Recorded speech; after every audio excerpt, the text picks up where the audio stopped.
Olá, caminhantes! Tudo bem?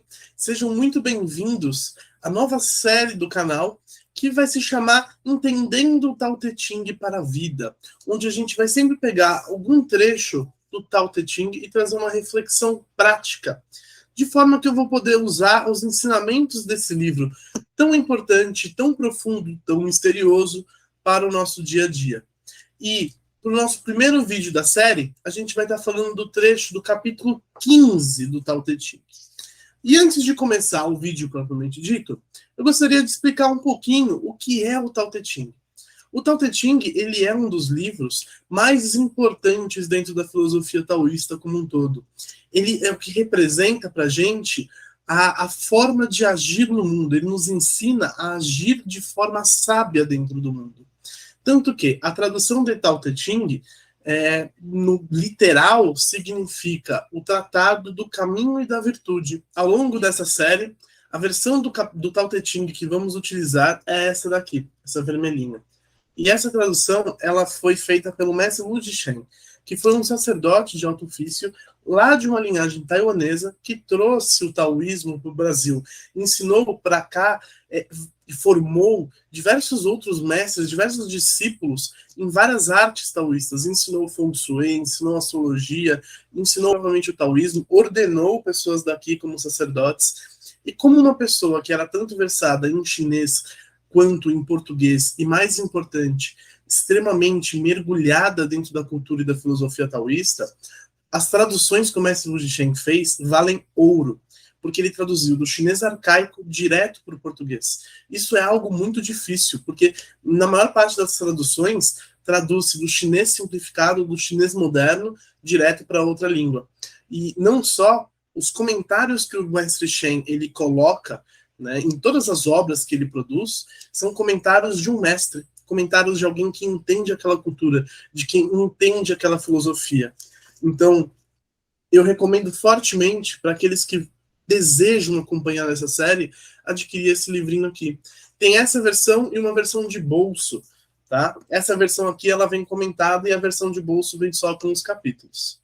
E, para a nossa introdução, para o nosso primeiro vídeo dessa série, eu vou estar trazendo o começo do capítulo 15. Nesse começo de capítulo, Lao Tzu diz o seguinte: os bons realizadores da antiguidade eram sutis, maravilhosos, misteriosos e despertados.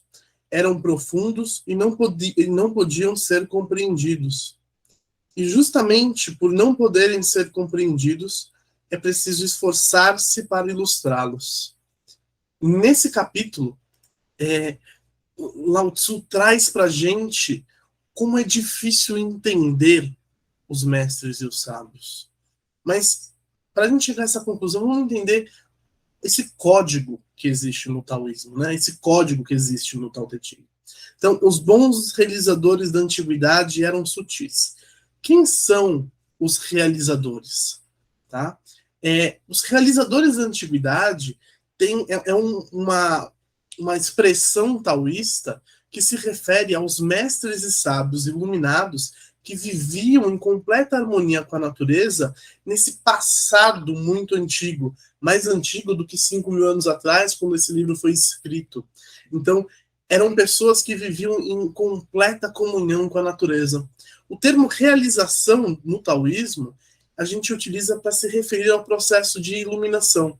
A realização espiritual são as grandes realizações alcançadas por aqueles que buscam o Tao.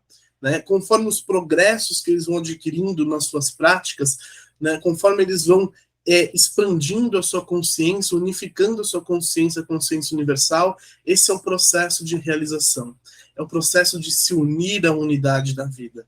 Então, os antigos realizadores do caminho, né, são os mestres iluminados de antigamente. E esses realizadores eram maravilhosos, misteriosos e despertados.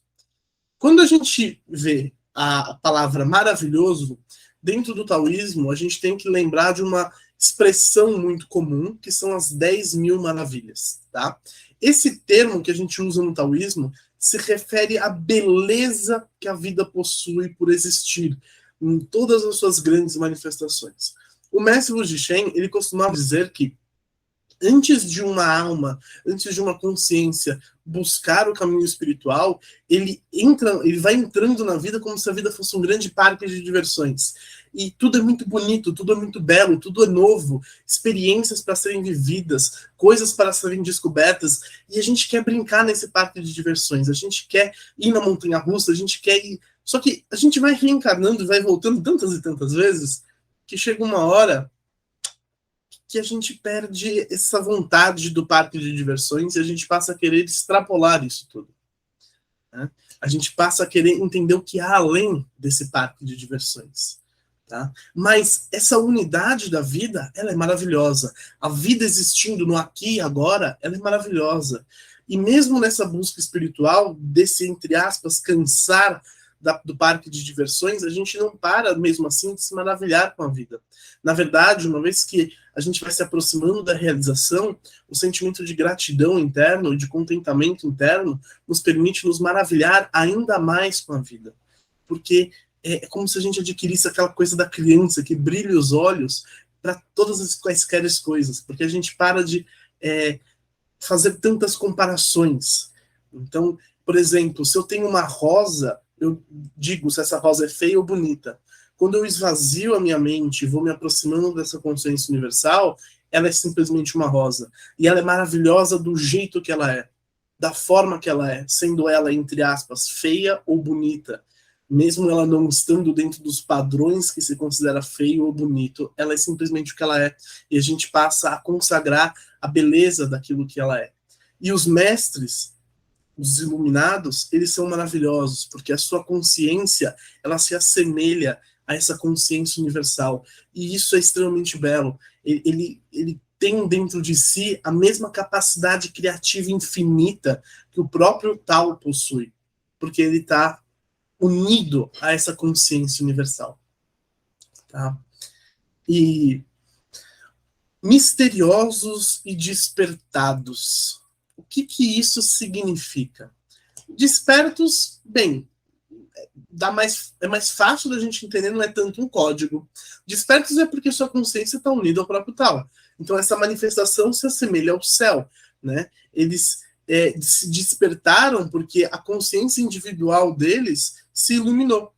Então essa expressão despertos é porque é como se eles tivessem abrido os olhos para uma realidade maior que existe dentro dessa realidade que existe no aqui e agora e nesse momento.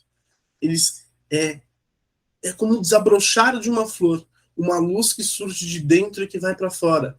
E por quê? Porque internamente eles se uniram a essa consciência universal.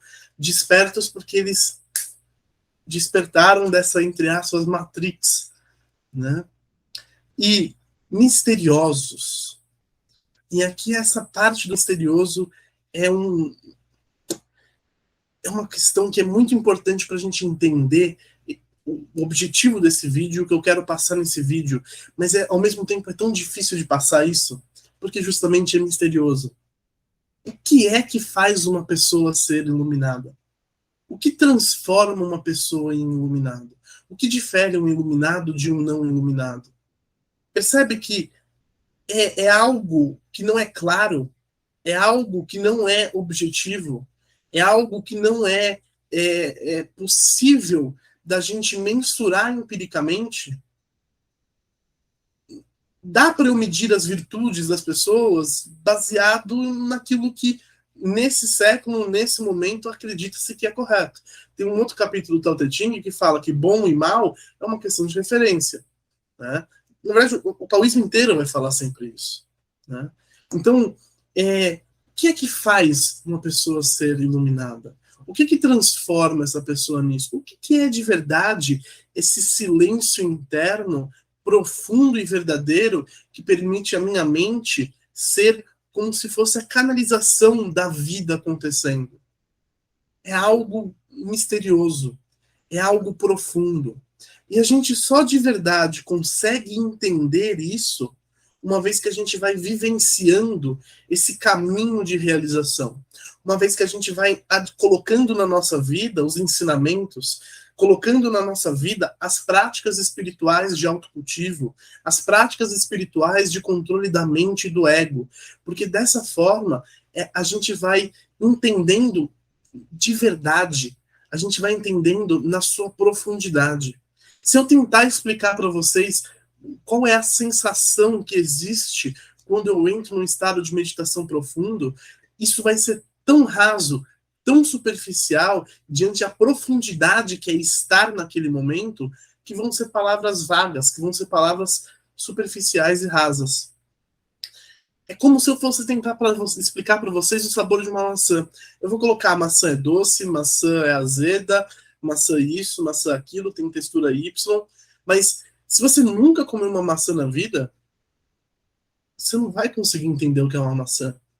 A não ser que você morda aquela maçã e aí você vai dizer, nossa, agora eu entendi o que você estava querendo dizer daquele azedo. Puxa vida, agora eu entendi por que a maçã farinhenta não é tão gostosa quanto aquela maçã crocantinha. Então, é importante que a gente pratique, é importante que a gente viva os ensinamentos. E aí, justamente, o próprio Lao Tzu ele vai continuar. Eram profundos e não podiam ser compreendidos. E justamente por não poderem ser compreendidos, é preciso esforçar-se para ilustrá-los. Então, é tão profundo esse estado de estar iluminado que não dá para a gente entender sem praticar, não dá para a gente entender sem viver, não dá para a gente entender sem se aproximar um pouco do estado em que esses mestres encontravam, se aproximar um pouco dessa consciência pura, iluminada que eles possuíam. Tá? E aí, justamente porque não dá para os entender, é preciso se esforçar demais para ilustrar eles.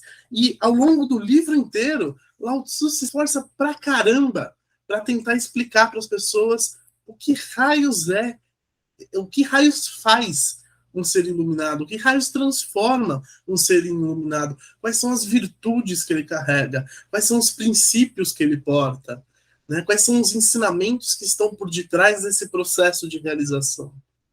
Né? É o tratado do caminho e da virtude. Como é que um sábio, como é que um mestre caminha? Tem um capítulo no Tao Te Ching, inclusive, que Lao Tzu faz um desabafo, em que ele fala que ele escreve, se comunica, e mesmo assim ninguém entende nada. Porque esse livro não é um livro para você pegar, sentar, estudar e, entre aspas, entender. Não dá para entender o Tao Te Ching. O Tao Te Ching não foi feito para ser entendido racionalmente. Você pode até ser um teórico sobre o Tao Te Ching, estudando a filosofia, etc. Mas para de verdade entender isso daqui, entender os ensinamentos do livro, incorporar eles em você, é preciso viver, é preciso praticar. É preciso ir atrás das práticas de cultivo interno. É preciso aprender a controlar os impulsos egóicos. É preciso aprender a ser iluminado. E para isso é fundamental a busca de um mestre e de uma linhagem. Então, esse primeiro quadro, esse primeiro vídeo dessa série, na verdade, ele é muito importante para o prosseguimento de todos os outros vídeos que vão sucedê-lo. Porque se a gente não tiver a compreensão de que não são as palavras que importam, não é saber o que está escrito no livro que importa, mas é entender com o coração, todos os outros vídeos vão ser palavras em vão. O meu mestre Wagner Canalonga, ele diz, né, quase sempre, em várias aulas em que ele dá sobre o Tao Te Ching, que o objetivo maior dele, enquanto ele ensina o Tao Te Ching, é nos convencer de meditar, é nos convencer de ir atrás da compreensão profunda pelo coração. Tá? Então, fica aí essa reflexão, tá? E até a próxima.